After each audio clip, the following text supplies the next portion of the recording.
ya uyu munsi rero hano mfite isamake, tugiye gukaranga isamake iyo umaze kwikura muri firigo cyangwa mu bubiko bwayo ahantu yari ibitse, ubanza ukayihanagura neza n'agatambara kabigenewe nk'aka ngaka gasa neza, ukayihanagura, wamara kuyihanagura ukayirambika hano, ka gatambara ukagashyira ahantu ku buryo katari bugire icyo kabangamira, nshatse nakamanika hano. None ukaba ufite ifarine yawe hano. Ifarine ni ikintu cy'ingenzi. Ifarine noneho isamake yawe ugomba kuyisiga ifarine yose, ukayisiga ifarine kabisa ku buryo ahantu hose ifarine ihagera. Ubwo isamake baba wayitunganije, bya bintu twita amagaragamba byavuyeho cyangwa se rezekayi mu cyongereza. Urabona isamake umaze kuyitunganya neza gutya, ipano yawe uba wayiteguye nk'iyi ngiyi iri aha ngaha, ukayishyushya. Urabona ko ubu uyishyize ku ziko, warangiza ugashyiramo amavuta ya buto.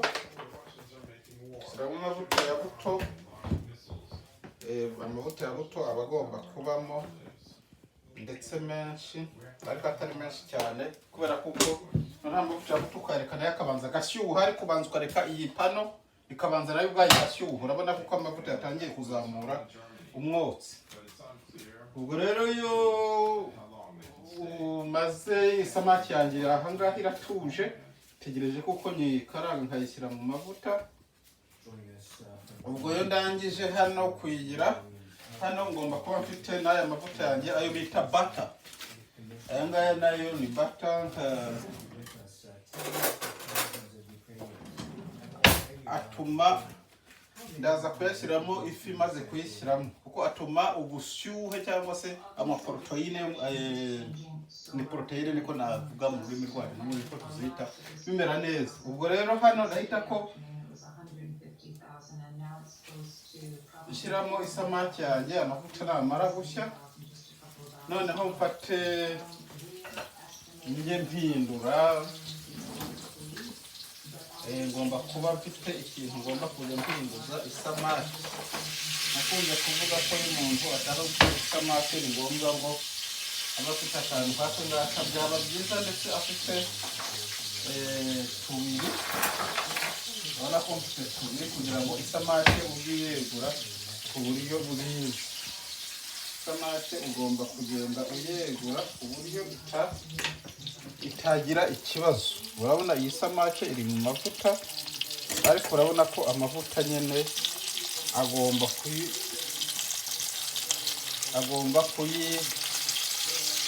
kuyigiraho ku buryo bwiza. Ubwo rero uhita ushyiraho na ya mavuta yawe, aya twita bata. Mu rurimi rw'icyongereza bayita bata, ariko mu rurimi rwacu ntabwo ndayabonera izina nyaryo. Ndaza kuzashaka abantu bandika inkoranyamagambo bazambwira uko umuntu yayita, kubera ko hari igihe amagambo atubana makeya kuyashyira mu kinyarwanda. Ubwo rero bimaze gushyiramo hano, ugenda hano amavuta uyashyiraho hejuru. Ibikoresho byacu urabizana ukabishyira hano nta kibazo. Yaba nani yacu ukirinda ko gusa udashya, kuko ushobora gushya urebye nabi. Ubwo hano byanze bikunze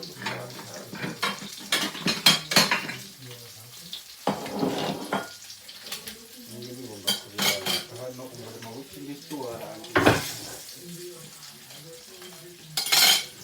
Noneho ugenda uhindura kugira ngo isamake yawe itaza, urabona ko yatangiye guhindura ibara. Ukuri ibyo bita kotsa isamake mu mavuta. Ukotsa isamake ku buryo umuntu ayirya nyine akabona isamake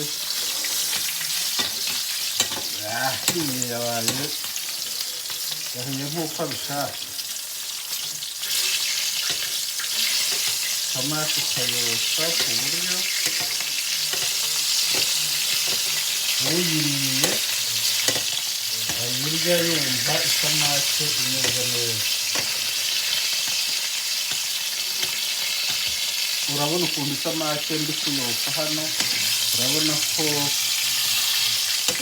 ndi kuyotsa ku buryo mbega umeze neza. Amavuta yotsa isamake ntabwo aba agomba kuba ari makeya, nta niyo mpamvu isamake igenda iyo umuntu agiye nko kuyigura muri resitora. Urabona rero ko isamake yanjye ko mu mwanya muto ugomba kuba ufite akayiko nk'aka ngaka, ukajya ya mavuta yawe ari kurira ukaba ugenda uyamena.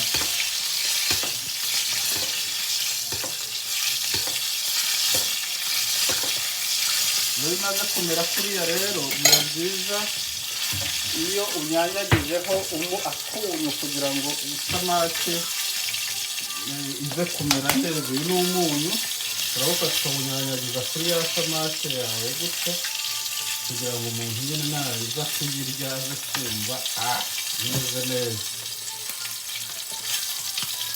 Uno umunyu ushyizeho rero wongera ugashyiraho ya mavuta yawe, ko aya mavuta afasha wa munyu kwinjira mu isamake. Rero iyo urangije uranahindura no ku rundi ruhande, navuze ko biba byiza yuko urabona ko isamake yanjye iri gusa neza nta kibazo ifite. Uragira gutya na hano ukashyira umunyu wawe, ukashyira umunyu rwose kugira ngo ukazamura umwotsi kugira ngo utaza kuhumura isamake gusa. Noneho ukagira gutya naho nuko isamake yashyira amavuta atari makeya.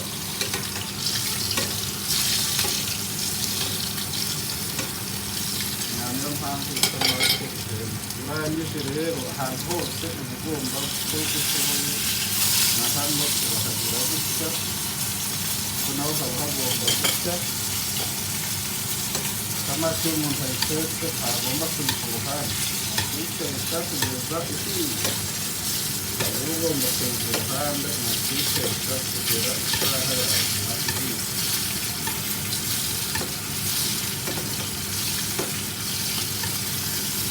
Urabona ko rero iri kugaragaza rwose ibimenyetso byo kubibona impande zose.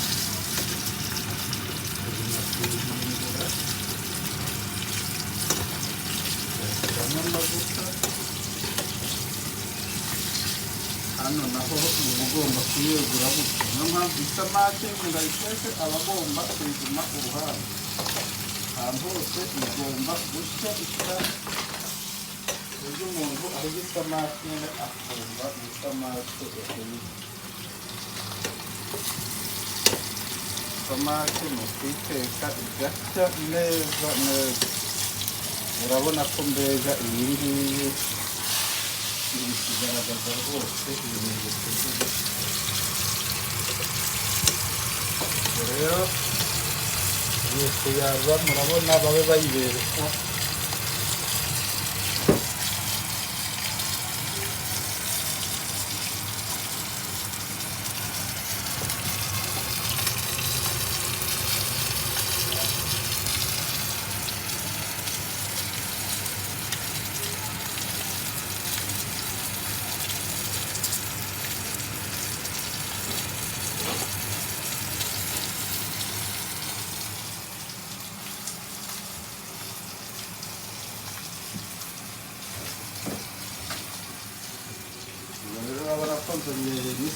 N'isahani yo kuyaruraho nyine igomba kuba ari isahani nziza kugira ngo urabona kuko iyi samake iri kugaragaza ko yokeje, ko urabona ko yatangiye guhindura ibara, ikimenyetso mbega ko isamake yokeje kandi yokeje nk'amavuta, kandi nta kantu na kamwe kavuye. Isamake igomba kuyotsa iragira akantu na kamwe kayivaho. Rero isamake yacu irahiye. Isamaki yacu imaze gushya turayarura neza, tukayishyira hano ku isahani yabigenewe. Iyo tumaze kuyishyira kugira ngo ise neza, isi y'umukiriya yirye yumva imeze neza, turayishyira hano. Noneho turaza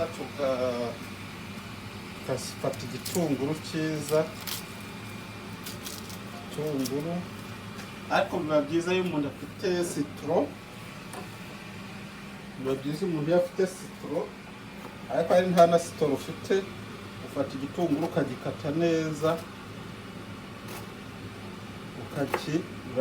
ukagikatamo utusate twiza, mbega ukadushyiraho ku buryo urabona gutya. Nasigaye isamake yawe ukayidekora, ukayishyiraho mbega dekorasiyo ku buryo isa neza, isamake igasa neza, mbega ku buryo umukiriya ayireba abona nyine isamake imeze neza. Rero isamake yacu ni uko iba igomba kuba isa, umukiriya wayimushyira akabona koko umushyiriye isamake imeze neza. Isamake yotswa, niba ushaka kotsa isamake utaha, kuko isamake ise nabi. Ciao ciao, bye bye, muryoherwe.